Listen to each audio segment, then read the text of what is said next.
maneira correta, né? É muito fácil de todo mundo entender de que, se nós partimos de pressupostos que não são verdadeiros, a pergunta também não é verdadeira. Eu costumo dar alguns exemplos. No meu livro eu falo daquele... o exemplo dos índios, né? Fazendo uma pergunta aos brancos, né?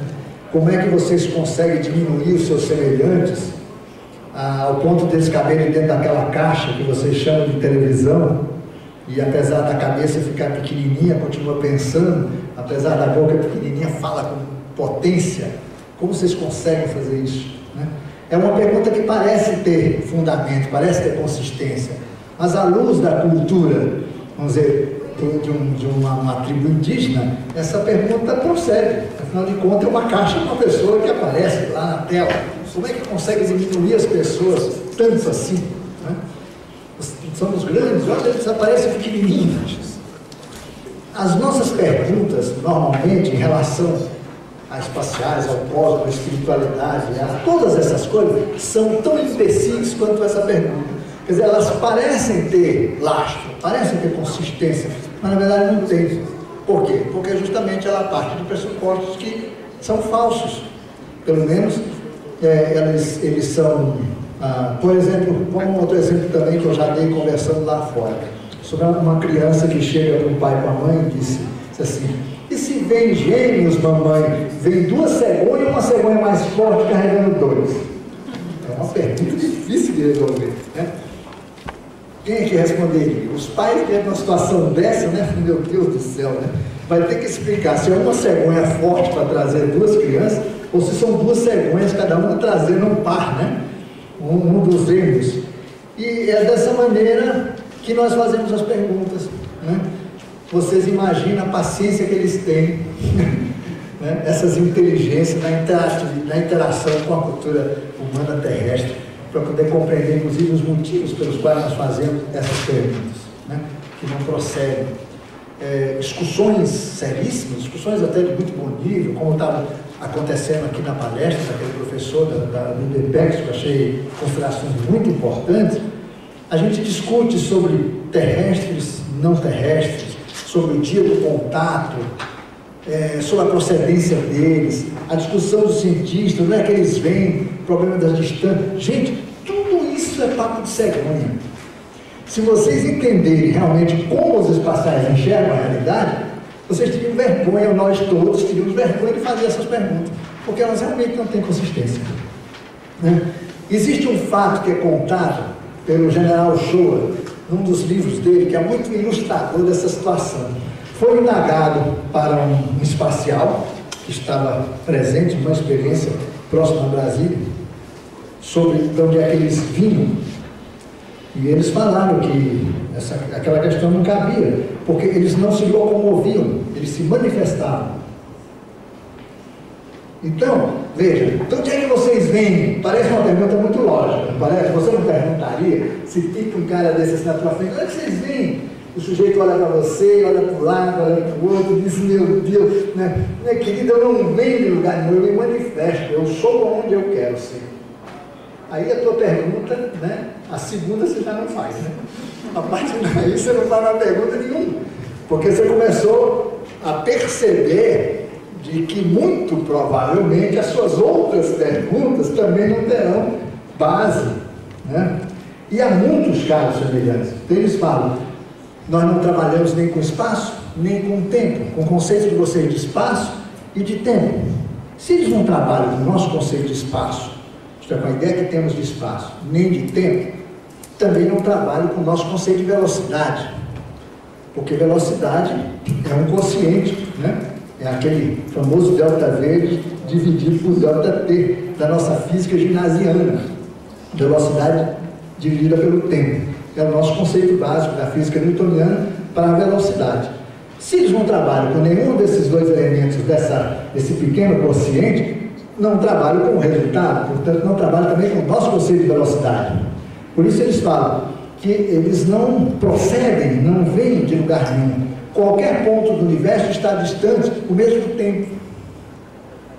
Então, a locomoção instantânea é um processo difícil para nós compreendermos, né? Eu explico explico isso usando um dos meus muitos modelinhos didático-pedagógicos para compreender algumas coisas. Olha, não está valendo o seminário ainda não, né? Só estamos conversando. Eu uso a brincadeirinha da chamada teoria da vassoura, né? Ou do rolete de cana, que os alunos que estão comigo na Masofia há muito tempo já conhecem essa história. Desenha assim uma tipo vassoura de bruxa, né? Que a gente pode colocar aqui os muitos níveis frequenciais em que a realidade dos universos se organiza.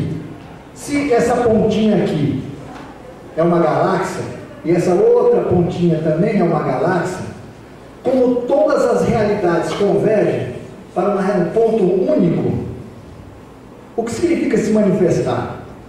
Significa que em vez de fazer essa viagem daqui para cá num disco voador, o que envolveria distâncias absurdas, muda-se de frequência e desce noutra frequência. Chega instantaneamente aonde precisa chegar, sem necessidade, portanto, de realizar a locomoção física. Por isso um mestre pode fazer viagens instantâneas envolvendo grandes distâncias físicas aqui na Terra, por exemplo, porque eles são capazes de fazer um aceleramento do seu universo particular, quer dizer, do seu corpo, dos seus diversos níveis. Frequência vibratória essa que desligam ele desse primeiro nível aqui material, colocam ele nesse outro patamar vibratório, depois em seguida nesse outro. Então eles chegam a um ponto em que eles se confundem, porque esse nível e esse nível, os três de ordem superior de todos o cosmos, se confundem. São como que uma coisa só, um só feixe de consciência. Depois daqui começa a se abrir. Então, você está a vários metros daquela senhora, embora no mesmo auditório. Nos planos vibratórios frequenciais sucessivos para frente, vocês vão a um ponto que é incapaz e impossível distinguir você dela. Embora vocês sejam aqui unidades muito distintas, porque estão em corpos, são existências distintas. Mas lá em cima, essa distinção é praticamente impossível.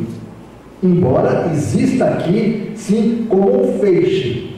Mas, alterando o padrão vibratório, você sabendo a vibração, a frequência vibratória para estar aqui, você, na verdade, vai de uma galáxia para outra apenas no computador da nave, alterando uma configuração vibratória, que pode ser feita comandada mentalmente, já que essas naves são construídas à imagem e semelhança de seus comandantes. Elas reagem a, vamos dizer, intenções puramente mentais dessas criaturas. Claro que são naves bastante elaboradas. Tem naves também bem tupiniquim, que dá defeito, quebra, tem que ir para a oficina, tudo isso também é verdade. Então, essa é uma maneira de falar que a locomoção é um problema nosso, porque nós nos locomovemos para qualquer lugar, qualquer coisa, nós temos que levar a carcaça física, entrar no automóvel, pagar pedágio, tomar avião. É o preço que a gente paga, né, por nível de frequência vibratória que nós sabemos operar. Isso com o tempo, e vai a muitos casos. O General Shaw contava outro, os meus guias também contam coisas muito interessantes, que mostram, nos deixa muito claro que as perguntas que a gente faz realmente precisam ser melhoradas. Porque, de uma certa forma, e há pensadores científicos ortodoxos que sabem disso, formular uma pergunta da maneira correta vale mais da metade da resposta, né? Uma pergunta bem formulada, de uma certa forma, já encaminha a sua própria resposta. Se o teu universo de considerações é limitado, você pode até chegar a uma resposta plausível. Mas quando se trata de realidades que nós não compreendemos, fica difícil. Fica muito difícil nós acertarmos as perguntas e, consequentemente, as respostas terem algum sentido. Há casos, por exemplo, do Antônio, um brasileiro que é paraplégico, ele foi abduzido 11 vezes, né? Perguntaram, aliás, foi o caso da Bianca, perguntaram para ela perguntou para o espacial, me conta uma coisa, de onde é que vocês são? Aí ele virou para ela e disse assim, você sabe onde está? Ela ficou pensando se sabia, se não sabia. Aí ela falou, bom, eu estou no Brasil, mas onde fica isso? Ah, eu estou na Terra, mas você sabe onde você está? Aí ela disse, não, então não adianta dizer de onde é que eu vim. Né? Você vê como nós temos que realmente mudar completamente os parâmetros, uma série de referência, para a gente poder aprender da maneira correta, né? Porque aí estaremos sabendo formular perguntas adequadas. Até que, inclusive, eu volto a dizer, essa é uma questão absolutamente falsa também.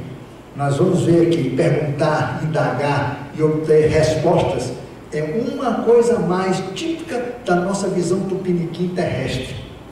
Nós fomos educados dentro da questão da dúvida, de exercer a pergunta para obter resposta, e os espaciais não trabalham também dessas maneiras.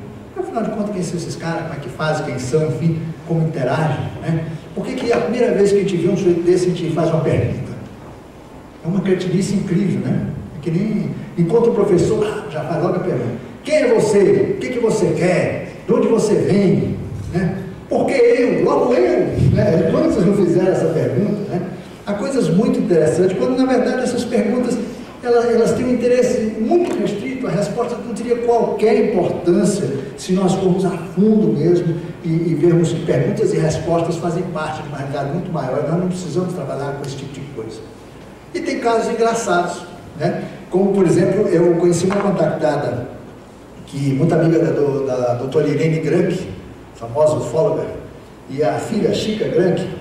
Nós estávamos na casa dela e ela contando uma das experiências mais interessantes que ela viveu. O carro dela deu um problema, defeito e tal, tinha uma luz parada no meio da estrada, ela saiu, aquela confusão toda, e numa certa altura do campeonato, ela tentou agarrar os ETs, porque ela achou interessante andar atrás dele, mas eles a imobilizaram e ela ficou deitada no chão, no asfalto. Mas não tinha medo. E estava meio aborrecida pelo fato de eles terem imobilizado ela energeticamente. Aí ficou aquela roda de baixinho, acinzentado, de olhos grandes, olhando ela no asfalto, sentada tudo em volta dela. E ela de barriga para cima, olhando aquelas caras todas. Aí ela pensou assim, olhando para eles: mas você sabe que vocês são até bonitinhos? Isso na cabeça. Ela escutou imediatamente de todos eles: você também. Que história, parece piada, né? Mas é contada, nós vimos muito lá no Rio de Janeiro quando ela contou esse tipo de coisa. Tem um lado folclórico da ufologia que é muito interessante e vale a pena a gente conhecer, até como uma forma da gente ver como nós estamos preparados para essa relação, né? Tem casos brasileiros de que a primeira coisa que foi feita a bordo, depois da recepção, foi tentar doutrinar o comandante da nave para ele ser testemunha de Jeová. Não precisa nem dizer qual é o caso, esse cara é muito famoso, né? E foi um quiprocó, né? O cara discutindo com o comandante da nave, né? Questão porque a Bíblia, né? Mas o comandante não tinha que escolher uma outra pessoa? Tem que ser aquela. Sobre as escolhas nós vamos ver hoje como é que isso ocorre, né? Mas até os cientistas acadêmicos da ufologia estão começando a perceber, por hipnose, que as pessoas que são abduzidas numa vida também são frequentemente outras. Por quê? Quem são esses caras, né? E tem um outro caso muito famoso, que esse foi pesquisado em Minas Gerais. Eu conto muito porque ele é incrivelmente didático. Era um sujeito muito simplório, analfabeto, vivia na área rural, né? E ele foi abduzido, levado para dentro de uma nave que, primeiros cômodos em que ele entrou, era muito pequenininho, porque as criaturas eram pequenas, e o teto não cabia ele, e ele andava agachado, de joelho, e de quatro e tal, né? Em pânico, completamente em pânico, por conta da situação que ele estava vivendo. Até que ele chegou numa sala maior, sentaram ele numa espécie de um banquinho, onde até dava para ele ficar em pé. E as criaturinhas ficaram por ali, conversavam uma língua estranha e tal. Quando ele olha assim para cima, são de espécie de uns esquifes bonitos, assim como se fossem cristalinos, de cristal, né? Aquele monte de esquife. E ele via que cada esquife tinha uma pessoa dentro, paralisada, mas ele sentia que estavam vivas, mas paralisadas totalmente, como num estado de hibernação profunda. Tinha lá um branco, um negro, um japonês, uma criança, um adulto, um velho, um indo, tal, e ele impressionado com aquele negócio, e tinha um esquife vazio. Lá no fim da linha, esse homem disse que puxou o texto do bolso e taca rezando. rezar, né? As Maria, Pai Nossa. Aí os baixinhos se interessaram pelo terço. Me dá, não dou, me dá, não dou. Pá, quebraram o terço. Foi conta caindo para todo lugar. E ele disse: eu ainda tinha os dedos e continuei rezando os dedos. Aquela agonia. Quando ele disse que apareceu uma estranha criatura semelhante a nós, que usava umas mangas compridas, caídas assim, que disse para ele: ó, fique calmo que você vai ser devolvido. Aí ele disse que até ficou mais calmo. A uma certa altura, ele sentiu um balanço, abriu uma porta lá e pum, botaram ele para fora. Com a mesma delicadeza com que pegaram, botaram ele para fora, né? Caiu lá, passou mal muito tempo, vomitou, ficou vermelho, cheio de mancha, de não sei o que, parará, amedrontadíssimo com o processo que havia vivido, né? E hoje esse homem reza para que esses baixinhos voltem a buscar. Por quê? Porque depois que a experiência passou e ele foi recobrando a memória do que se tratava aquilo, ele descobriu que ele, embora um latão grande e bonito, ele era um dos pequenininhos. O corpo dele pequenininho estava guardado na nave, ele tinha que deixar o corpo terrestre guardado no esquife e iam levar embora. E era a 15ª vez que tentavam carregar ele, não havia jeito. Né? Hoje ele está rezando para que venham buscar e não vem ninguém mais. Né? Vê o que é a nossa perspectiva. Ufólogos que estudaram esse caso analisaram do ponto de vista tenebroso. Humanos estão servindo de cobaia. Mas esse ufólogo não acompanhou a continuação que veio depois, quando ele foi percebendo e tendo outras formas de contato, inclusive com criaturas distintas, que explicaram para ele que ele era de fora, que tem muita gente de fora que está sendo levado de volta, que está na hora de voltar, e que se não vai com o povo próprio tem que esperar outra equipe. Ele começou a entender tudo isso, ele é um homem analfabeto. Agora tem mais é que rezar mesmo. Possivelmente não vem mais baixinho buscar ele, vem outros caras, né? Então são coisas que acontecem. Em Brasília tem uma experiência muito rica comigo também, vocês que é de Brasília. Eu costumava ir, tinha uma grande amiga em Taguatinga, uma senhora de idade, que criou um grande centro espírita lá, que funcionava de segunda-feira a segunda-feira, e todo dia tinha uma coisa. Segunda-feira, doutrinação, terça-feira, não sei o quê, quarta-feira, iniciação, e todo dia tinha uma atividade. E daqui a pouco a gente começa, né? Então, todo dia tinha uma atividade. E o templo era um salão, mais ou menos como esse aqui. Só que na porta de entrada, vamos supor que a porta fosse lá, havia uma mureta assim, de tal maneira que quem entrava, tomava o lado direito, e quem saía, ia por ali. Né? Tinha uma parede aqui, um tampa-salão, né? E ali em cima tinha um retrato da entidade mãe da casa, que havia sido pintada por um rapaz que era metido a pintor, né, e artista, e ele fez, baseado nas descrições da médium da casa principal, o desenho da entidade. Pintou uma senhora muito bonita, que lembrava uma espécie de um Iemanjá meio modificada, né, com os olhos meio assim, mas era típica figura feminina da iconografia cristã católica. Mas aquela era a figura, a mãe, não sei o que, lá da tal do centro. E essa senhora, que é muito engraçada, ela é bem pequenininha, hoje já deve ter uns 90 anos de idade, não vou falar o nome dela, que era muito amiga do Mário Sassi, da tia Neiva, aquela turma do Vale, né? Toda vez que ela entrava e fazia a saudação da tal da entidade, ocorria a ela um pensamento: será que você é assim mesmo? Passou anos com essa história, ele olhava assim, já desconfiada do desenho, né? E ela era uma média, aquelas tarimbadas, né? Mulher que lida com entidade de tudo que é nível. Um dia, numa sessão, a entidade falou que ia acabar com aquele aborrecimento, que ia revelar, afinal de contas, como é que ela era. Aí abriu o campo de evidência dela e mostrou um sujeitinho desse tamanho, de pele enrugada, umas orelhas compridas, um mocotó meio alto, bem aqui. E ela falou: meu Deus do céu, há 40 anos que eu trabalho para o capeta e não sabia.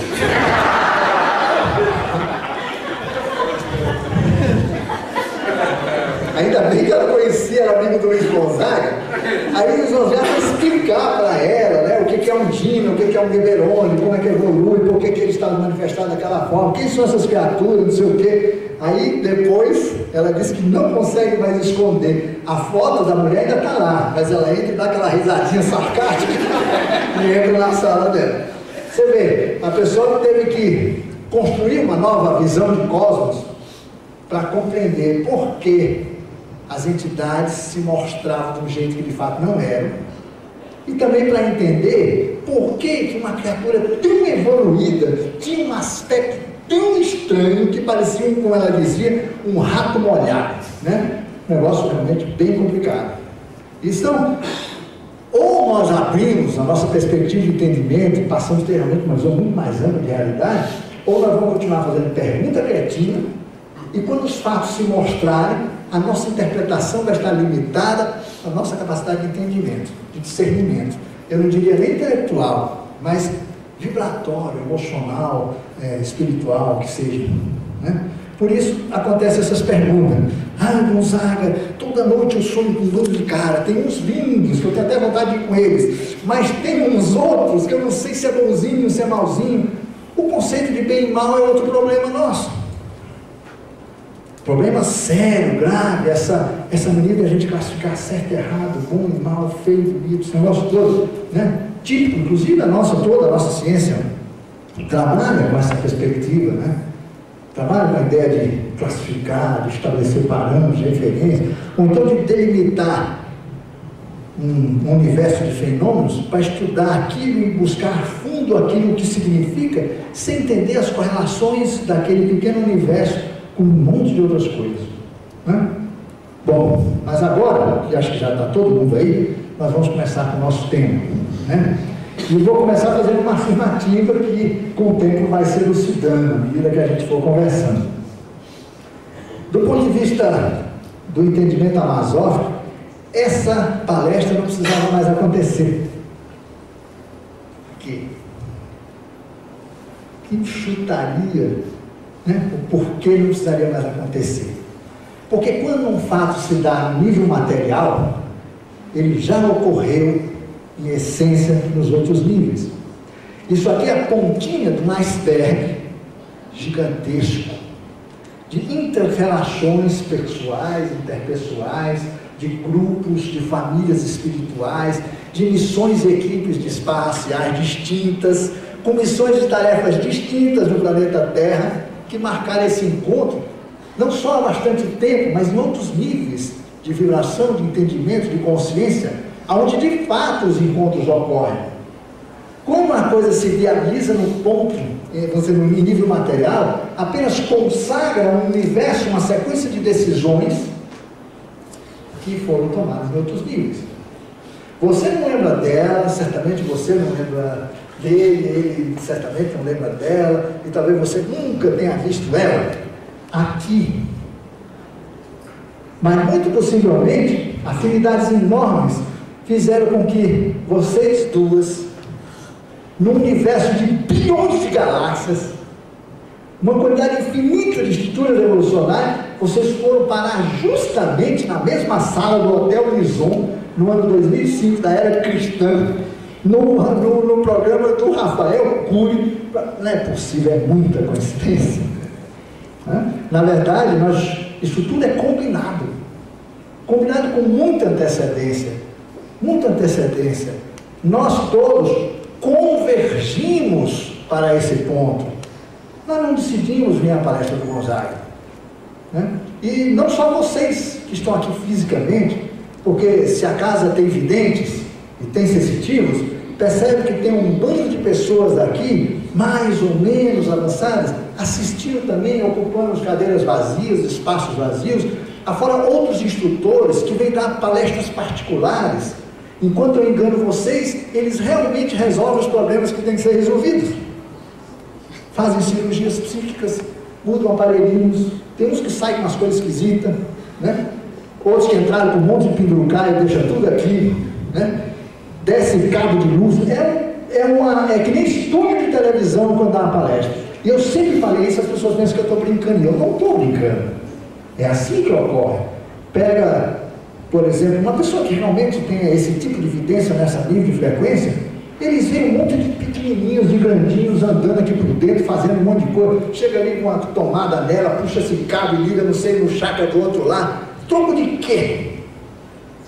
Mas certamente essa conexão hiperfísica só poderia ocorrer nesse campo de energia que atrai grupos de seres específicos para garantir a segurança de todas as informações que serão trocadas aqui. Não tem nada a ver com o que eu vou falar necessariamente. Porque cada um de vocês é um universo para a lógica do grande sistema. Mas eu? Quem sou eu? Tenho uma faculdadezinha não sei aonde, comprei um diploma não sei aonde, trabalho não sei aonde, né? Pô, sou mal casado, sou isso, sou aquilo. Você pode fazer aquela relação de coisas. Mas eu, uma pessoa que tem uma importância dessa, gente, a perspectiva que nós temos de nós mesmos, em nível físico, pode até merecer assim, uma classificação bem ruim, mas nós estamos muito longe de sermos isso.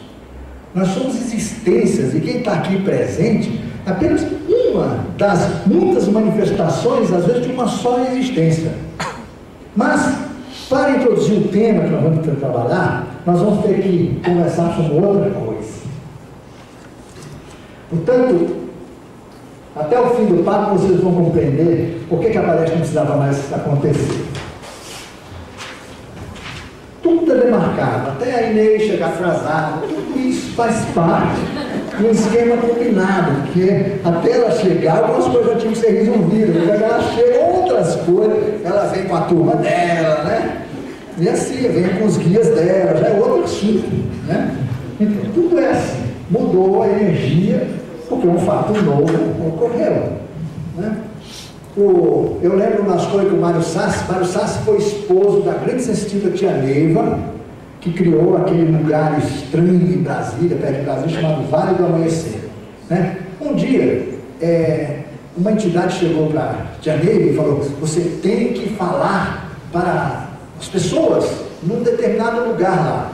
Na época ela foi até o Núcleo Bandeirante, que é uma cidade satélite, onde nasceu Brasília, né? Era onde era o canteiro de obras, o Catetinho, o primeiro palácio feito de madeira, onde o Juscelino foi lá e tal. Ela foi dar uma palestrinha lá, um grupo de pessoas. Ninguém.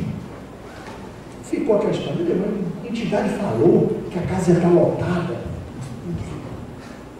Ninguém. Até que de repente o Mário Sassi falou assim: ô tia, mas e se a casa estiver cheia e nós não estiver vendo as pessoas? Começa a falar. Mas eu estou louca, vou pensar que eu estou maluca. Mas isso você já é. Então, começa a falar. E a tia Neiva começou a dar palestra para ninguém. Até que de repente chega um. E a casa lotou. Todo mundo querendo saber o que ela falou no começo. Aí disse: não era para vocês, era para outros invisíveis que estavam aqui antes de chegar pontualmente, né? E para quem eu comecei a falar, né? Então você vê que nós temos que mudar mesmo as nossas referências, abandonar pré-conceitos, porque senão a gente não avança. E vocês vão compreender um pouquinho mais sobre isso a partir dessa conversa de hoje. No ano passado eu me lembro que a gente cuidou de um conceito aqui, um nome meio esquisito, que eram os abjurãs, né? Vamos explicar o que é isso aqui, muito rapidamente, só para quem não estava. Fazer uma cruz aqui vou botar outro quadro, aqui outro quadro. Abjurância. Essa palavrinha é um mantra dos muitos que os espaciais usam, quer dizer, depende da corrente do espaço, porque tem muitos nomes. Eles não costumam denominar as coisas, né? Mas dá o padrão vibratório de um determinado tema. Abjurância parece um pouco com aquele conceito de egrégora. Vocês já viram certamente nas escolas de mistério, escolas iniciáticas, enfim, no esoterismo, tem isso. Abjurância quer dizer rede de consciência por afinidade, né? Por exemplo, todos os palmeirenses fazem parte de uma abjurância verde e amarelo, né? Por quê? O fato de serem pessoas que estão ligadas naquela energia, eles estão conectados sim, eles formam um corpo único como um só organismo. Da mesma forma, existe a abjurância, por exemplo, que reúne todo mundo católico, os mais tradicionais, os menos tradicionais. Todos nós integramos a abjurância. redes de consciência por afinidade, né? Nós podemos desempenhar papéis os mais diversos dentro desses abjurantes, porque ele tem uma estrutura muito interessante. No ano passado, eu me lembro que a gente conversou sobre isso. Dentro de cada rede das infinitas que se sobrepõem, portanto, existem abjurantes muito grandes. Por exemplo, abjurando o planeta Terra inteiro, como existe abjurância só do povo americano, abjurância dos brasileiros, abjurância baiano, abjurância cearense, né? Abjurância do continente africano ou de uma determinada etnia, né? Existe o abjurã masculino e o abjurã feminino. O abjurã infanto-juvenil, que junta os pré-adolescentes do mundo inteiro numa grande cadeia de consciências. E todo mundo que integra o abjurã sempre está desempenhando um dos seguintes papéis. Me permitam aqui um esquema aqui do lado. Eu sei que está vendo muita gente editar, não nem para chegar, mas veja, a gente pode falar em vez de escrever. Dentro de uma rede dessas, que funciona como uma máfia, né? O pessoal que puxa o abjurã para frente, no sentido de que ele rompa a sua própria lógica interna e avance. Mas dentro também do mesmo abjurã, tem aqueles que trabalham para que o abjurã resista à mudança. Tem os dedos duros dentro da estrutura, aqueles que, como observadores, como sistema imunológico, passeiam dentro do abjurã para dedar excessos, tanto daqueles que reagem, quanto daqueles que querem furar o sistema. E tem, que fez sucesso no evento do ano passado, a turma do RAM, né? A turma do RAM, que é a mais numerosa.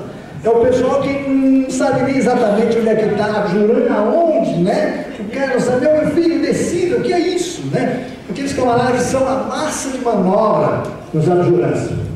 São sempre a esmagadora maioria. É da natureza das redes de consciências que a maioria seja a turma do ano, né? Turma do ano. É o pessoal que, como diz a expressão nordestina, que eu não sei se aqui pode até ser coisa feia, que não cheira nem fede, né? Não tem essa expressão?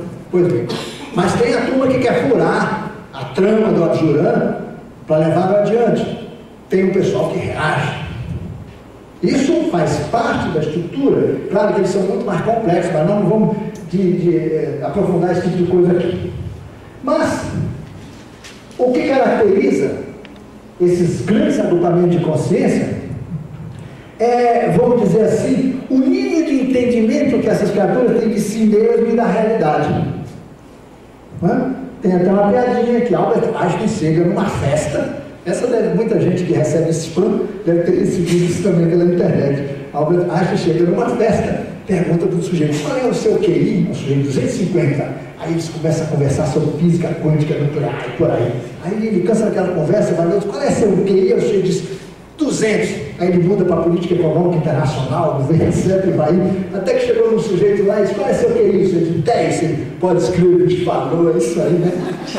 Ele foi se adaptando, né, aos diversos níveis de QI, para poder, afinal de contas, bater papo com todo mundo na festa.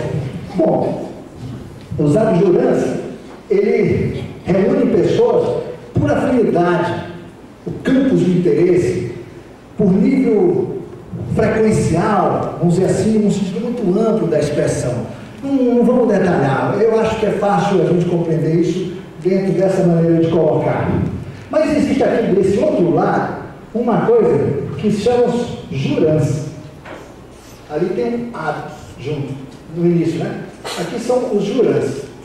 É outro termo, os espaciais. Só que juran é um outro tipo de afinidade. Aqui você encontra palmeirenses e corintianos que se amam.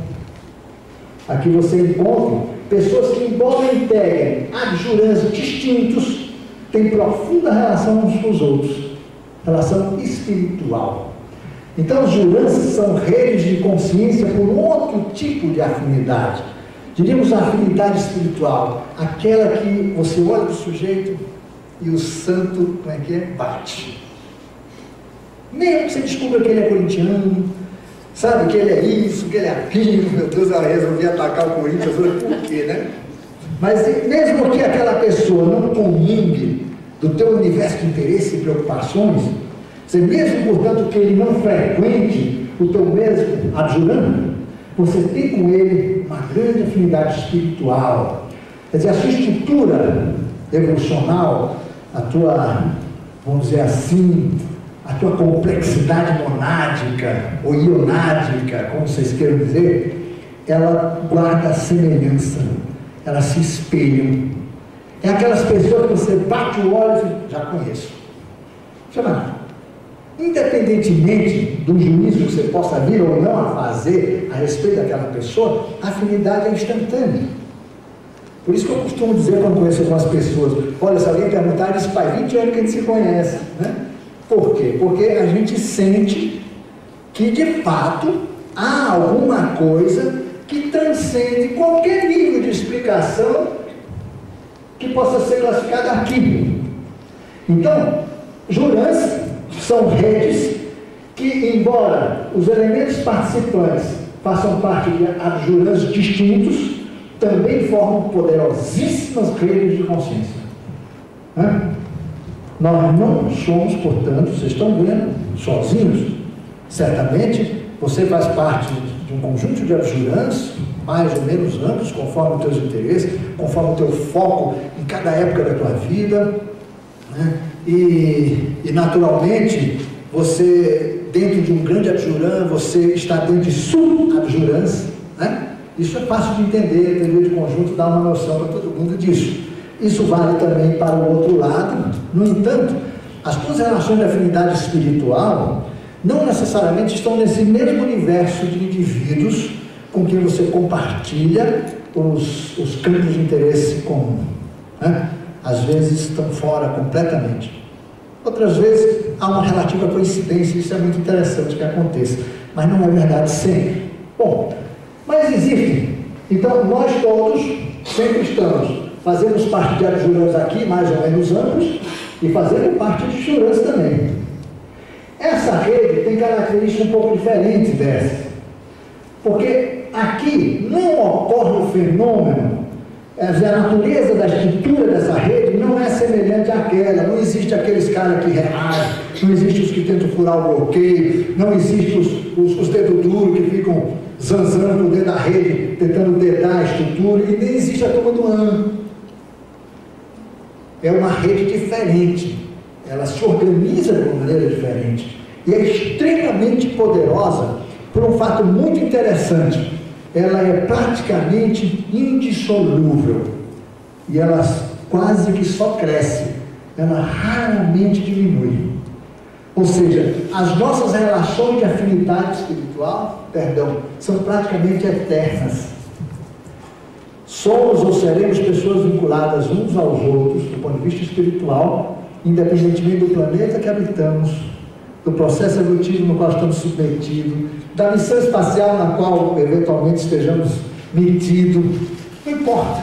São laços indissolúveis de alguma maneira, porque nós todos somos seres da mesma natureza, e se a nossa constituição espiritual encontra semelhança com a constituição espiritual de outras pessoas, essa relação jamais se desvanece. Atravessa o espaço, o tempo, e tudo que é tipo de problema que você possa colocar nessa relação. Agora nós temos outras duas aqui, que formam esse eixo vertical, que são relações já um pouco mais complicadas, exigem um pouco mais de conhecimento, inclusive no campo da filosofia, para compreender, mas a gente vai dar um jeito. Essa rede aqui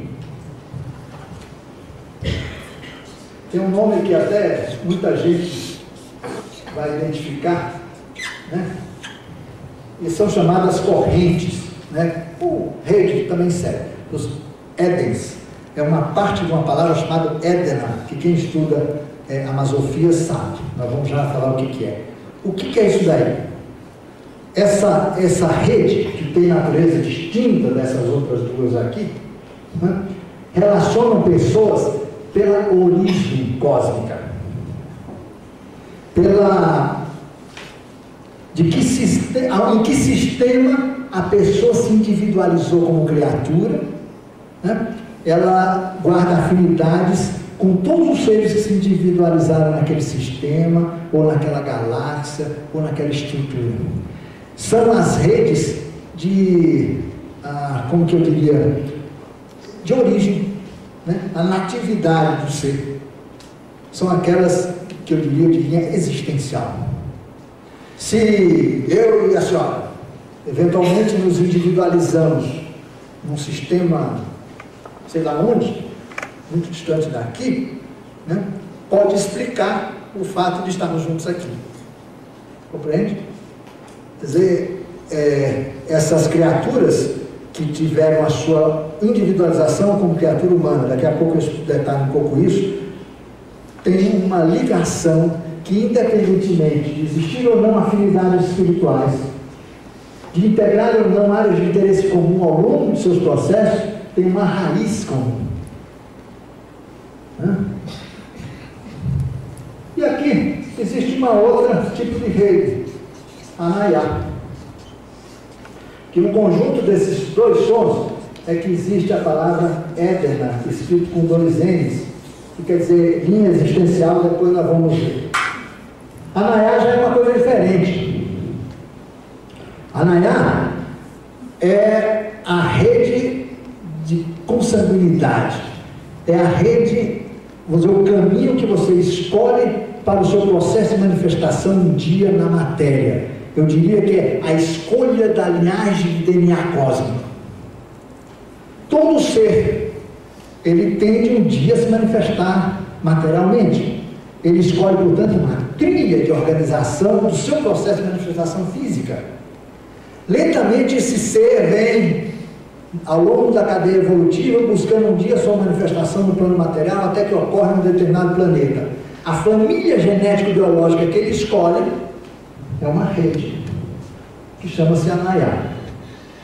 Quer dizer, caminho dentro das pedras, né? O caminho onde o ser constrói a sua dimensão existencial mais densa, mais material. Então, vocês podem estabelecer até uma certa relação aí com a questão kármica, porque nascemos de quem nascemos, as nossas relações de consanguinidade na Terra, quem é pai, quem é mãe, quem é filho, quem é filha, quem é avô, bisavô, não sei o que, aquela história de um bisavô volta como neto, essas estruturas todas ocorrem formando esses agrupamentos de almas que vêm juntas, nem que aos tapas, porque é normalmente o que acontece, né? Por isso que tem aquela piadinha, Deus vai formar uma família e diz, olha, eu tenho uma ideia, chama aquele fulano que briga com ciclano, junta aqueles meninos insossegados que querem matar ela, joga tudo numa família. É assim que as famílias são formadas, né? Então, veja, Anayá é o caminho para a matéria, o caminho para a manifestação densa. Portanto, a centelha, está aqui, o eu, a criatura mesmo, luz, escolhe, tem a origem e escolhe um caminho para a sua manifestação na matéria muito remotamente adiante. Então, no fundo, ela vem lentamente escolhendo o caminho. Você tem hoje a aparência que tem, você tem os cromossomos da maneira organizada como você tem, etc. Não pense que é uma escolha agora não. Você está com seu pai, com sua mãe, o esperma que fecundou um determinado óvulo, tem tudo a ver com essa estrutura aqui. Você não poderia nascer dentro desse momento planetário de outra pessoa. Nem ser, seu pai poderia ser outro, senão você não descia.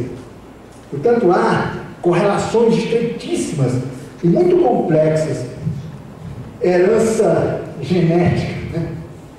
Então veja, isso aqui, redes de pessoas que são ligadas por conta do fato de serem originárias dos mesmos sistemas.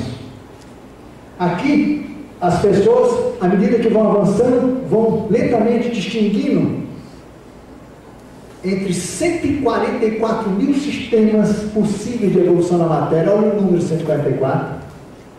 Você escolhe um, e dentro desses 144 tem mais 144 divisões, que tem 144 divisões, que tem 144 divisões, e assim por diante, até você estabelecer, caso a caso, em cada encarnação, qual é a tua linhagem genética, a linhagem de consanguinidade. E vocês notam que isso aqui é meio que um eixo cósmico. porque isso aqui é origem, e isso aqui no fundo é destino, é roupa, é vestuário. Mas esses dois lados aqui, né, são bastante mutáveis. Esse você só cresce, amplia e se fortifica, normalmente, as afinidades. Esse aqui não, muda muito, muda muito. Aqui no meio está você. E o que esse sistema espera de vocês? Esse sistema espera que você um dia consiga se libertar da pressão das 4 origens. Né? Por isso, os guias falam aquele tipo de coisa. E olhei para o norte e vi que meu destino já não era mais aquele. Né? Olhei para o sul e disse, para lá também não devo ir. À esquerda e à direita, nada me atraía. O que fiz, então, fiquei em mim. Compreenderam? Ele se liberta desses 4 sistemas de pressão ao longo do seu processo emocional. Rompe com tudo. Por quê? Porque os espaciais explicam um negócio muito legal, que a gente vai usar aqui uma figura muito simples para compreender como é que eles entendem a criatura humana. Né? Eu imagine vocês uma árvore, uma frutífera de preferência, a famosa macieira, né? É fácil entender isso. A semente foi plantada e tal, raízes, tronco, galhos, derivações, larará, PPP, folhas, flor, fruto, até que se consolida a semente. Para o cosmos e suas infinitas quantidades de universo que existem, porque na visão deles eles falam universos no plural, nós, criaturas humanas, o chamado 7º reino, que eles chamam de Ramnas, que corresponde exatamente à semente. E vamos examinar a história da semente de uma árvore. Ela deixou de ser semente, rompe, transforma-se numa árvore, portanto ela deixa de ser semente. Ela muda, ela transmuta-se numa árvore que tem uma série de elementos, tronco, galho, não sei o que mais, e resulta num monte de fruto com sementes dentro, que são a imagem semelhante da semente original, que começou aquela árvore única. Uma macieira vai ter umas 40 maçãs bonitas, todas com sementes. E aquelas sementes, qual é o grande destino delas? Pular fora do fruto, aquela semente que você mete o dedo e tira assim, porque acabou de comer a maçã. Aquela semente não precisa mais da árvore.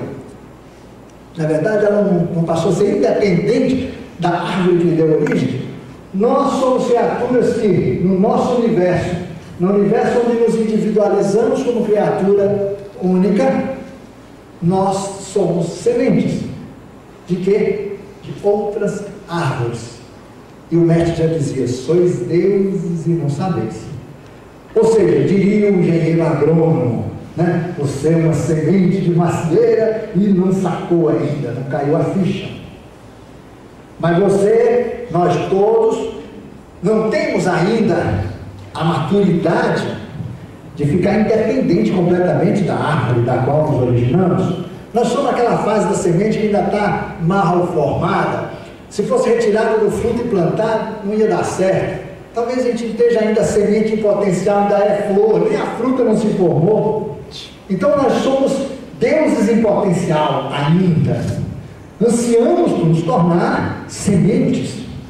Sementes essas que lá adiante vão ter que tomar algumas decisões muito importantes. Uma coisa é certa, elas têm caminhos diferentes da mãe. A árvore raiz, aquela de onde se originou.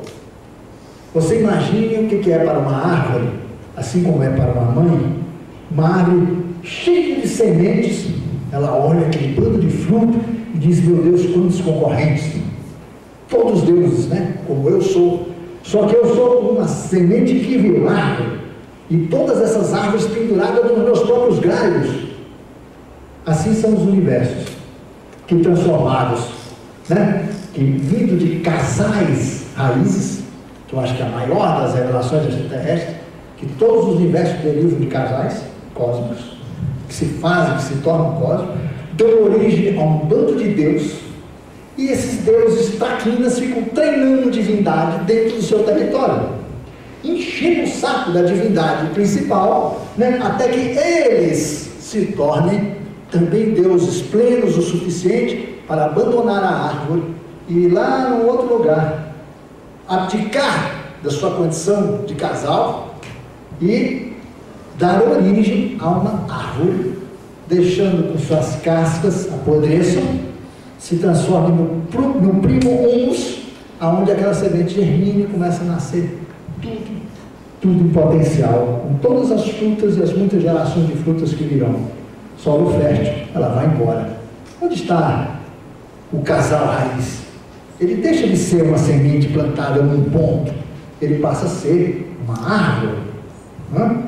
Essa, em que pese a simplicidade desse exemplo, é o melhor exemplo que nós podemos ter dentro do atual nível de entendimento nosso, para nós compreendermos como os espaciais entendem as criaturas humanas. Nós somos sementes de uma árvore que, à medida que amadurece, nós vamos chegar numa condição tal que nós vamos ter 3 alternativas. Vamos supor, você, o seu companheiro cósmico, que não sei onde é que anda, né? Não sei se você encontrou nessa vida. Normalmente, nas transições de eras, a gente costuma encontrar essa contraparte espiritual. Eu tenho amigos que estão na 15ª chama gêmea já e não deu certo. Mas o que importa é que essa procura faz parte do processo e um dia você vai realmente, né, compor essa unidade, reconstruir essa unidade, que ela é polarizada justamente para gerar a força da procura, que é o que gera o avanço da evolução. Um dia, lá no fim do caminho, você vai chegar na porta, no centro do universo que te deu origem. Nós estamos num universo chamado Maramayam, é o nome do universo onde nós estamos. Muitos de nós não têm origem não nesse universo, mas não importa. Vamos supor, Maramayam. Chega lá, bate na porta, lá, ei, Maramayam, como é que vai? Tudo bem? A senhora também vai bem? Tudo bom? É o seguinte, cheguei, estou inteirão, pronto, pelo manual de instruções, que eu tenho 3 alternativas. Ou eu me fundo com vocês, transferindo para vocês toda a minha experiência, minha bagagem, enriquecendo a árvore que me abrigou e me fez semente. Segundo, eu crio uma derivação via raiz e nasço uma paralela, sendo a mesma árvore, mas de alguma forma com uma estrutura à parte, como essas árvores que nascem outras, né, brotam da mesma raiz. Essa é a segunda alternativa. Seríamos bons vizinhos, estaríamos ligados pelas mesmas raízes. A terceira é tchau e bênção. Vou eu para algum lugar livre e vou falar aquela palavra mágica que eu ouvi falar sempre que você disse um dia: faça-se a luz e a luz será feita. Eu vou tentar fazer e transformar no universo, dando origem, portanto, a uma outra bolha, uma grande estrutura em que tudo vai existir também, raiz, tronco, etc. Ou seja, espaço, átomos, estruturas trídeos, como eles chamam, corpo celeste, essas organizações todas, até um dia chegar a planetas com maturidade e condições possíveis para a manifestação do reino humano, até que esses humanos, etc, repetindo sempre. Não há um universo igual ao outro, da mesma forma como existe uma pessoa igual à outra.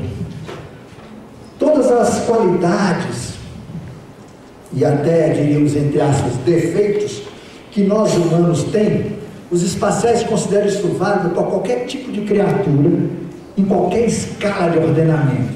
Então, existem universos que são alegres e engraçados, puxaram o papai e a mamãe, né? Universos que são meio pesadões, circunspectos. Existem universos frios, outros universos calientes. Existem universos da mesma forma como existem até entre plantas da mesma espécie, plantas mais ou menos simpáticas, mais ou menos felizes, plantas depressivas, tudo isso, como existem os animais também. Então eles explicam isso, é interessante para quem trabalha com terapia, né? Que essas características que nós tratamos tanto aqui na Terra como sendo uma coisa muito humana, na verdade pertence a todas as ordens de criatura. Há galáxias que você passa assim, achei esquisitão, vai embora.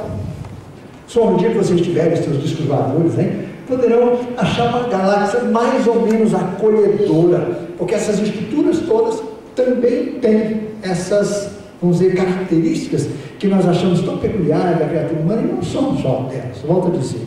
Bom, aqui a semente, né? Dupla, masculino, feminino, formando uma criatura.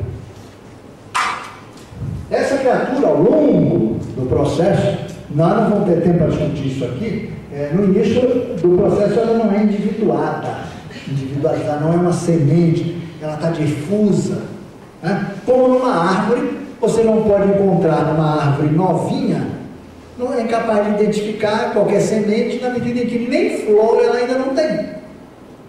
Um dia terá flor, um dia as primeiras flores, um dia o primeiro fruto, né? Então, assim também os universos, como Maramanhã teve a sua história, Daramá, há que tantos universos que eles falam dentro de um gigantesco complexo chamado Kaon, que quer dizer Cacho da Videira Celestial. Todos esses universos nasceram de casais, com exceção do primeiro, que chama Darahamar ou Daramar, que é um nome, vibração muito fundamental, que foi o único universo onde tudo começou, que não se originou de um casal raiz.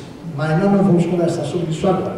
Mas o que nós precisamos considerar é que ao longo da trajetória de cada semente, todas elas, em qualquer universo, estarão sujeitas a essas 4 estruturas, esses 4 elementos, esse norte, sul, leste e oeste. A origem, o caminho, a queda do anjo, quer dizer, a busca da sua grande diretriz genético-biológica, e esses 2 sistemas de pressão, as grandes aglutinações de consciência por áreas de interesse, ou por momentos de interesse, e as afinidades espirituais profundamente duradouras por semelhança espiritual.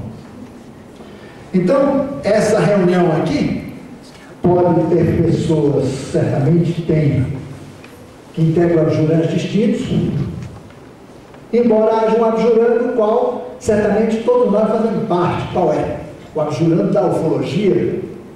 O abjurante da ufologia nos trouxe aqui, estamos conectados lá nos e-mails da MPU, porque é uma área de interesse.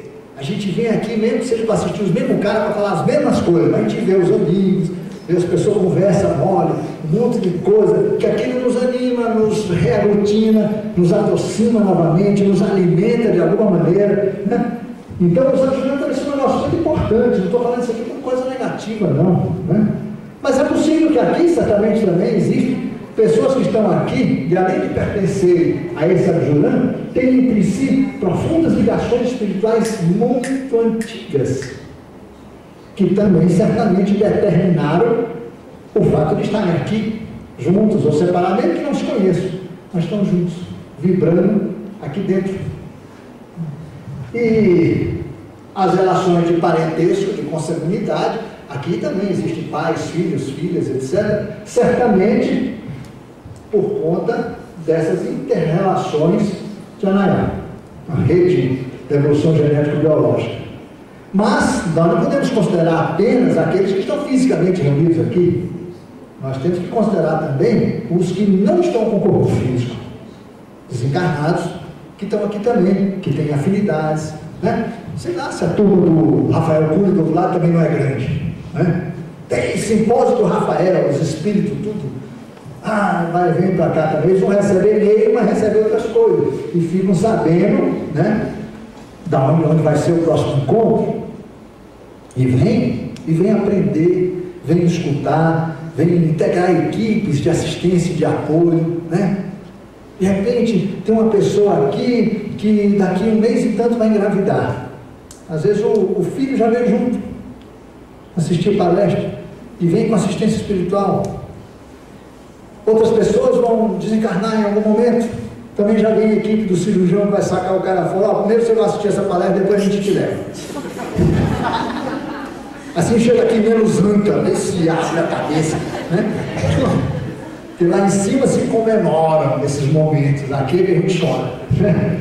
Mas o fato de estarmos aqui já consagra uma estrutura incrível de correlações de força, já certamente nos reunimos, e é muito provável que nós sejamos um grupo muito maior, fisicamente falando, mas que não conseguiu chegar aqui. Por exemplo, talvez aqui devesse ter, vamos supor, 68 pessoas, mas só chegaram 49. Onde estão as outras? Não conseguiram chegar por conta, principalmente, dessas relações aqui de poder, dessas aqui, em segundo lugar, depois essas aqui. Essa dificilmente interfere, mas essa daqui e essa daqui é danada. Por questões de problemas na rede Anaiá, o maridão chega para a mulher e diz: se você for naquele negócio, está acabado o casamento. Tem isso, eu conheço aos montes. Né? Mulher que disse que foi para a casa de uma amiga fazer um lanchinho, está no congresso de ufologia. Pediu dinheiro emprestado para a amiga, não sabe quando vai pagar, mas porque se pedir dinheiro para o maridão não ia dar certo. Essas coisas existem. Filhos que não vêm, que a pai careta vai ver negócio de escoador, e tem filhos que não acham que os pais são os caretas, estão por fora do lance da ufologia. Essas correlações de força são impeditivos sérios, às vezes, para uma pessoa conseguir chegar no plano material aqui. Ela conseguiu chegar em níveis superiores até um certo ponto, mas quando o negócio começou a ter que vir para a matéria, gente, é um parto. Por isso que eu digo que quando acontece na matéria, nem precisa terminar, já pode comemorar, no sentido de que é um parto, nasceu, pronto, não precisa nem botar nome, vem depois, batismo e tal, é secundário, de alguma maneira. O importante é que nós conseguimos parir no físico a nossa proposta de reunião, que tem certamente finalidades muito mais amplas do que aquela que motivou, em nível de adjurante, a convocação. Ah, vamos ver o papo do Gonzaga. Às vezes não é isso. Sei lá se vocês todos estão sendo submetidos a uma cirurgia, estão trocando uns tipezinhos aí. Quem garante? Se tivesse aquela sensitiva de Campinas aqui, que eu não lembro o nome dela agora, me fugiu, ela podia olhar isso aqui e ia dizer o que normalmente ela fala, que eu já vi, ela fazia assim: meu Deus, quanto tipos, né? Todo mundo chipado aqui, né? Por quê? O que é isso? Existe mesmo. Todos nós recebemos esses implantes, seja para um sentido, seja para outro, tudo porque esses processos aqui, em nível de cada planeta, principalmente na Terra, onde uma história particular ocorre, há muitos grupos de influência trabalhando para o rompimento e para o avanço dessas estruturas aqui. Porque vocês não imaginam, gente, como os abjurantes terrestres são fortes. Dá para vocês perceberem uma coisa interessante. Quando eu falo aqui, vocês veem a influência cultural. Isso aqui é essencialmente o que nós sentimos, somos, pensamos, etc., em nível dos nossos corpos inferiores.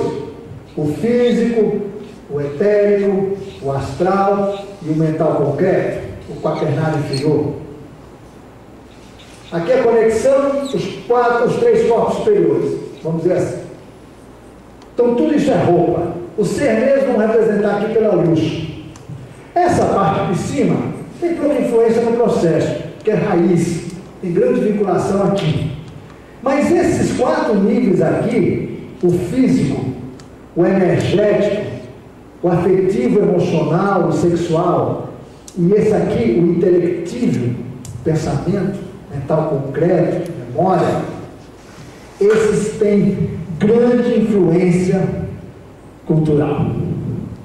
Nós pensamos tais coisas, vestimos assim, assado, frequentamos tais lugares, nós gostamos da novela tal, assistimos ou não Big Brother. Todas essas estruturas são as que mais diretamente nos influenciam, porque nós somos seres muito pouco conectados com nossas realidades de ordem superior. Nós sofremos tanta influência dos abjurantes que normalmente, muitos de nós, a gente não dá um passo sem consultar nossos preconceitos, nossos medos, nossos tabus, o que a mamãe dizia, o que o papai falava, o que a escolinha ensinou, o que a religião manda, o que o time de futebol pensa e assim por diante. Nós somos seres profundamente dependentes de verdades que não nos compete alimentar e que nada tem a ver com a nossa evolução. Os guias costumam até dizer uma coisa interessante: se vocês por um segundo tivessem consciência dos verdadeiros compromissos que te levaram a nascer, os filhos dele, vocês não fizeram nada do que se prometeram fazer ainda. Estão enrolando. Nós somos mestres nisso, né? Enrola, sai, entra congresso, lê livros, milhares de coisas, muda de guru. Quando um guru começa a complicar, muda de guru. Quando um grupo começa a exigir, muda de grupo, funda seu próprio negócio, não gosta mais dessa religião, faz seu altar em casa, dá um jeitinho, muda de santo, né? Não, São Sebastião é complicado, eu fui estudar a vida dele, prefiro São Germain. E vai fazendo as adaptaçõezinhas para evitar encarar a realidade que é a sua rede de consciência, a qual está, por estar impregnado, completamente submisso. Como nós não gostamos de mudanças reais, a gente muda a fantasia. Isso é uma maneira de você continuar dentro do mesmo abjurância sem que ninguém te enche o saco. Vou ser espiritualista. Veste branco, queima incenso, passa a ser vegetariano. Tal, monta um esquema. Congresso disso, olha o placar, fraternidade para cá, é a mesmíssima pessoa, mas a fachada deu uma geral, né? Maior recalchutagem. Ora, o sistema olha aquela pessoa e vê que não mudou nada, deixa. Ele não oferece nenhum problema para o jurado. Ele no fundo continua sendo da turma do ano, porque não tomou qualquer decisão que comprometesse a saúde do adjurão a qual ele é vinculado. Não incomoda. Vê a questão dos falsos profetas, né? Todo mundo que fala de falso profeta fica imaginando um camarada vestido de branco, atuando com a barba enorme, um cajado, dizendo um monte de besteira, um bando de maluco correndo atrás dele. Isso não é falso profeta, gente, isso é um pobre coitado. Falso profeta usa óculos escuros, pastinha 007, gravata, está metido nos organismos internacionais, trabalha nas grandes agências que manipulam o sistema econômico mundial, nas estruturas de mídia. Isso é que é falso profeta. Esses é que levam um monte de gente na grande religião do poder, do dinheiro, da vaidade e dos egocentrismos todos, enfim, etc. Isso, agora não, o pessoal acha que um doido sentado numa cadeira que todo mundo carrega, que isso está levando a exploração. Pelo amor de Deus, eles não fazem mal nenhum, são até úteis. Um doido é ótimo para outro doido, eles se entendem que é uma beleza, se somam, se coordenam, né? Resolve um monte de problema. Gente que precisa ser mandada, gente que precisa ser controlada, gente que gosta de ser punida, fiscalizada, esse monte de coisa, tem religião própria para esse povo. Ótimo, vai lá. Tem outros que já se livraram desses abjurantes de religião, né? Claro, uns inventam uma outra, né? Tem muito fazendo do esoterismo, cada um inventa a sua, é muito legal, isso é prático, porque você se livra daqueles abacaxi da religião formal, rompe, aparece como um sujeito moderninho, tal, esotérico, ocultista, mas no fundo você criou sua própria igreja e babau. Quer dizer, romper com a abjurã, gente, não é fácil. As mulheres deram um grande exemplo de rompimento com a abjurância. Chutaram o pau da barraca, o balde, mais algumas coisas, né? E conseguiram se estruturar de uma maneira diferente, vencendo as pressões do abjurã, do patriarcado imposto por estrutura de poder muito grande que atuam na Terra.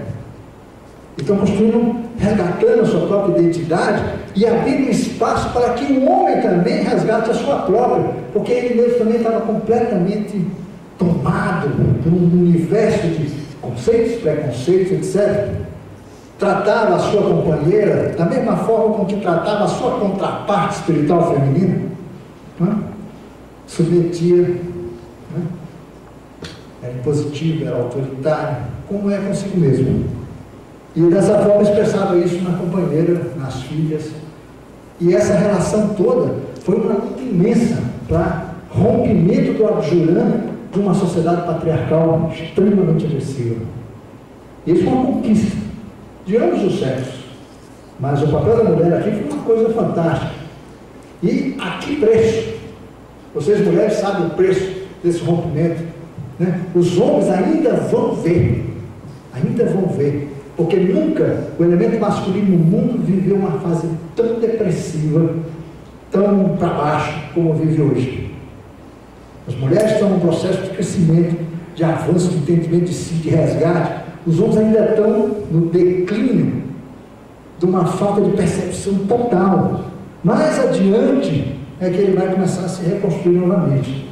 Aí, com a ajuda de uma companheira que conseguiu resgatar-se a si mesmo, aí sim nós vamos ter realmente uma nova era em termos de relacionamento e essas coisas todas, porque o que existe hoje está completamente furado.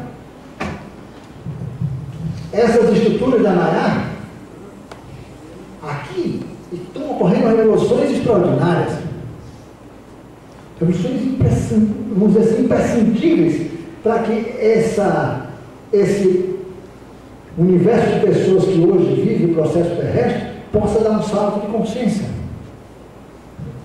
Nós todos, com certeza, dificilmente aqui haveria exceções, nós muitas vezes temos um relacionamento de afeto muito mais profundo com quem nos identificamos espiritualmente do que com nossos próprios parentes.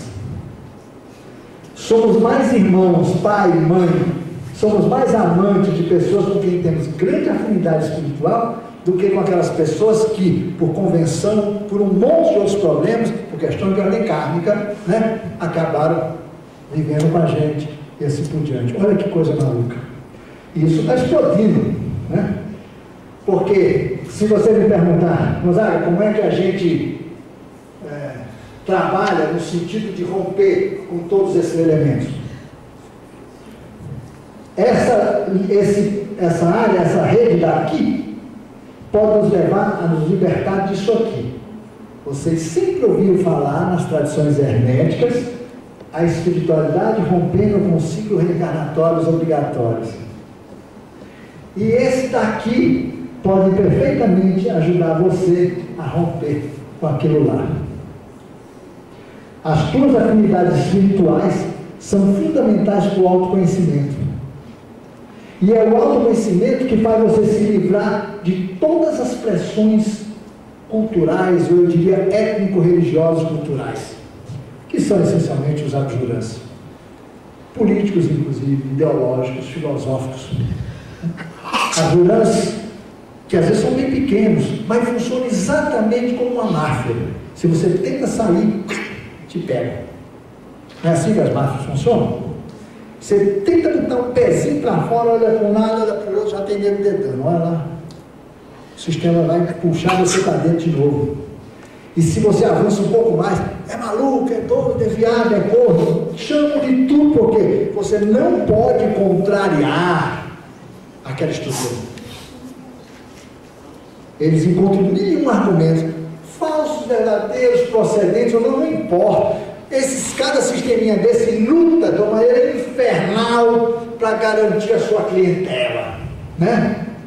E, logicamente, tem sempre dois grandes grupos de poder lutando e a grande maioria assistindo. O povo do ano não entende que briga é essa. Está uma luta infernal, o patriarcado e o antigo matriarcado com grande força na nossa sociedade hoje. Tem a turma do ano, homens e mulheres que assistem essa batalha e não estão nem entendendo porque a luta não chegou dentro dela. O abjurã ainda é um fato externo, ela é apenas massa de manobra nessa estrutura, porque a massa de manobra também é importante. Também é importante, porque no fundo eles é quem avalizam, ou melhor, não é essa palavra que eu quero dizer, eles é que endossam, né? Tinha que ser um bancário, não foi. Eles é que endossam, né? Vamos dizer assim, a tua libertação, né? A libertação do próprio sistema, dele mesmo, suas próprias pressões. Aonde a massa de manobra vai um dia, é por onde aquele sistema avançará. E isso caminha que nem minhoca. Pega aquelas cordas que nem cordão de frevo no Recife. Vai lá em Olinda que vocês entendem bem o que é abjurando. Entra dentro de uma roda daquela, com as cordas dessa grossura e aqueles cabocão segurando as cordas. O bloco só pode pular dentro. Você já ouviu falar disso? Cordão é assim, cordão de frevo. Né? Eu pulei em Olinda há muitos anos, né? Pois é assim. Quer dizer, pulei não, jogaram lá dentro e não tinha mais como sair. É bem isso, abjura, é isso. Então você brinca ali dentro e aqueles camaradas controlam o bloco, né, dentro dos cabos da corda, que nem a procissão lá de Belém, né, do Sírio, que é o mesmo sistema. E você fica, se você tenta sair, primeiro você não consegue chegar na corda. Quando você vai se abaixando, o nego te pisa, você se levanta, você quer se passar por cima, você não deixa. É fogo sair da corda. Você fica ali dentro daquele negócio até que de repente você encontra um jeito de escapar sem que alguém te pegue pela coleira e jogue de novo dentro do caldeirão. Tem gente que está em abjurã nem sabe, né? Normalmente não se sabe. As pessoas não têm consciência do quanto estão presas a determinadas coisas. Por exemplo, vamos supor que você fica viciadão numa novela da nordestina, que é muito interessante a história, ou do Big Brother. Imediatamente você começa a fazer parte de uma rede de consciência que está ligada naquilo. Aí começam a acontecer coisas na tua vida e tu começa a entender por quê. Será que é só porque eu assisto o Big Brother? Não, porque você está conectado com um monte de outras consciências que integram outros abjurantes, que têm outras afinidades e que começam, sim, a influenciar processos seus, porque não somos sozinhos. Há coisas que você sente, que você de repente de manhã te vem à cabeça, que não lhe pertence ao abjurã ao qual você está ligado. Por que esse negócio na minha cabeça? Por que esse sentimento? Por que esse medo? Por que essa culpa? Por que essa raiva? Por que isso? Por que aquilo? Né? Porque o abjurã está vibrando naquela tônica. Você pode estar querendo estar ótimo, mas você não é sozinho. Nós integramos redes de consciência. Nós somos, portanto, perfeitamente culpados das nossas escolhas. Né? Agora, romper com isso não é fácil. Existe uma coisa que o meu guia chama muito, mais do que qualquer outra coisa, de inteligência. Não no sentido da inteligência do QI, não. É inteligência usada aqui como perspicácia. Capacidade de burlar uma estrutura e escapar dela. Fingir que está, mas não está. Como dizia Jesus mesmo, né? A Deus o que é de Deus, a César o que é de César, né? Viva no mundo, mas não pertence a ele.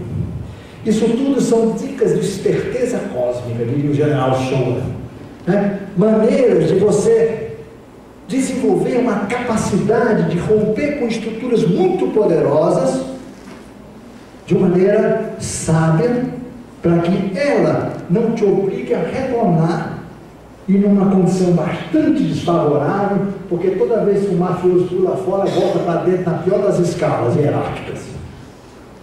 Então, precisamos de muita sabedoria. As mulheres, no início do processo delas, bateram de frente e levaram na cabeça. Começaram a ser espertas. Sempre foram. Por que não usar isso em favor delas? E foi o que fizeram. Começaram a usar de femininas artimanhas cósmicas para fazer com que toda uma sociedade, uma socioeconomia, repensasse a estrutura. Só que, claro, não se tem controle de tudo. Em vez de guerrear contra a necessidade do feminino reconstruir uma nova situação, ele fez uma coisa muito inteligente. Repensou também a economia, pegou o salário do marido, dividiu em 12 e disse: olha, os dois têm que trabalhar, metade para você, metade para você. Porque faz 70 e tantos anos que a massa salarial no mundo, do ponto de vista absoluto, não mudou. Eles dividiram em dois e os dois hoje têm que se matar para complementar o orçamento doméstico. Liberdade econômica. Aí alguém falou: nossa, que interessante, vamos dividir os casais, que em vez de uma geladeira são duas, em vez de dois fogões são dois, em vez de um carro são dois. Olha como é inteligente o sistema. Botou todo mundo para trabalhar, vendeu o dobro do produto, pelo dobro do preço, e está todo mundo feliz. Né? Veja a força que as estruturas têm. Mas quem percebe isso? Poucos. Pouquíssimos percebem. na outra palestra, naquela que vai ser no fim, é que nós vamos falar das pressões do sistema. Aqui vamos pegar apenas uma abjurã, a próxima palestra é sobre isso, por isso que eu disse que a ordem foi ao contrário. Né? Nós vamos pegar só uma abjurã dos sistemas culturais, só nas estruturas, né? O quanto esse sistema nos alienou e como funciona isso, para nós continuarmos fiéis trabalhadores e escravos de uma coisa absolutamente bárbara e que a gente aceita docilmente. Né? Nós vamos conversar sobre isso em outra palestra. Mas o que é importante ainda que considera aqui, romper com tudo isso. Isso aqui ajuda a romper com isso. Isso aqui ajuda a romper com isso. Com que finalidade? Se isso daqui quer se tornar uma semente individualizada, possa eventualmente dar origem a um outro universo, que caminho devem seguir as pessoas? Olha que orientação espacial interessante. Isso para mim foi incrivelmente libertador. Ele diz o seguinte: as sementes que se fundirão com o pai e a mãe originais, isto é, aqueles que voltam para a casa de Deus, serão tão divinos quanto foram seus pais. Com eles se identificarão, com eles se fundirão e emprestarão aos seus pais originais a felicidade da reintegração, do reconvívio.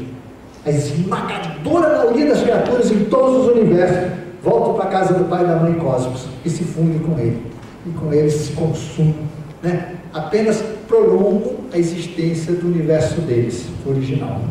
Isso é 99,99999% dos casais humanos se fundem com a divindade original. Um percentual muito, muito pequeno estabelece um universo paralelo. Aquela árvore que nasce na raiz do lado, ela tem diferenças com a árvore principal, mas suficientes para gerar uma nova árvore, mas não suficientes para gerar uma árvore longe, distante e independente completamente. Ela, em parte, ainda tem ligação com a árvore original. Isso chama-se onda evolucional. Os universos apresentam concomitantemente muitas ondas evolucionais, que decorrem justamente disso. Casais que polarizam e compartilham com a divindade, mas não geram outro universo, apenas geram como que uma duplicata do seu próprio universo de origem, que se desenvolve como uma onda evolucional. Isso explica o fenômeno dos chamados, como é que chama? Para o quê? Ultraterrestres. Já ouviu falar dessa expressão na ufologia? Ultraterrestres. São terrestres que vêm de um outro universo, que tem a mesma base, o mesmo umbigo desse, mas é uma outra onda evolucional, completa, mas distinta ao mesmo tempo. Né? Com a mesma raiz, mas distinta. Alguns estudiosos da ufologia falaram, o general Shaw mesmo falava dos ultraterrestres. Né? Estão além, estão numa paralela. Não confundir com essas dimensões, etc. Não, isso é um outro universo, mas que tem o mesmo umbigo. Né? Bom, aqueles que rompem definitivamente, gente, por que rompem? Porque eles desenvolveram capacidades ou estruturas ou vamos dizer, processos internos tão únicos que ele não pode se somar com o casal do qual se originou. Não tem mais afinidade. Então, os espaciais dizem: a verdadeira evolução de todos vocês consiste em descobrir aquilo que só vocês são, que só vocês têm. É na diferenciação suprema que nós vamos encontrar a nossa máxima capacidade, ao ponto de confrontar a própria divindade e dar origem a um outro universo. O percentual de criar casais cósmicos que geram novos universos é muitíssimo pequena. E assim mesmo, só 3% vingam e realmente conseguem construir novos universos. Os outros recolhem-se no universo original, porque chega lá e fala: deu não. Então vem, meu filho, volta para casa. Então vira humus, né, da árvore original, enriquecendo-a, mas ele não teve a potência suficiente para colocar toda a sua especificidade, né, e transformar isso num novo universo. Os espaciais dizem, e Jesus também ensinava, quem não se perder, lembra que ele falou? não se encontrará. Não é mais ou menos isso? Quer dizer o quê? Somente aqueles que com muita coragem chutam o pau da barraca, chutam o balde, o pano junto, tiram a empregada do meio e assumem o negócio, essas pessoas avançam. Aquele São Luís de Gonzaga, que minha mãe emprestou o nome dele para batizar a minha avó, esse sujeito diz um negócio muito sério: Beato não entra no reino dos céus. O que ele queria dizer? Que as pessoas obedientes e acomodadas aos abjurantes, fiéis e obedientes, morrem antas, vida após vida. Aquele que se rebela, esse sim, está avançando. Por isso, um guia uma vez falou através de uma médium amiga minha: melhor aquele que toma de uma arma e quer fazer uma retrógrada revolução socialista, comunista, leninista e não sei o que mais, do que um sujeito que fica na igreja rezando com medo do comunismo. Aqueles sujeitos que peitam o seu próprio processo, que rompe com qualquer paradigma, dogma, verdade estabelecida pelo abjurão, do qual ele precisa se livrar, para ver em que ele é diferente, o que ele tem diferente nessa grande composição. Porque é justamente na medida que o Senhor desenvolve potencialidades que lhe são únicas, é que ele se diviniza. É na medida que nós todos nos fazemos diferentes e encontramos nossas verdadeiras potencialidades e aprendemos a conviver com elas, junto com os demais, nós estamos avançando. Do contrário, não. A uniformização não leva a nada, porque não passa de um terrível espaço de uma rede desse tipo aqui. O sujeito que não pertence a religião nenhuma, a grupo nenhum, que rompe tudo, que segue o próprio caminho, que em vez de ler livro escreve, esse camarada está buscando a si mesmo, está buscando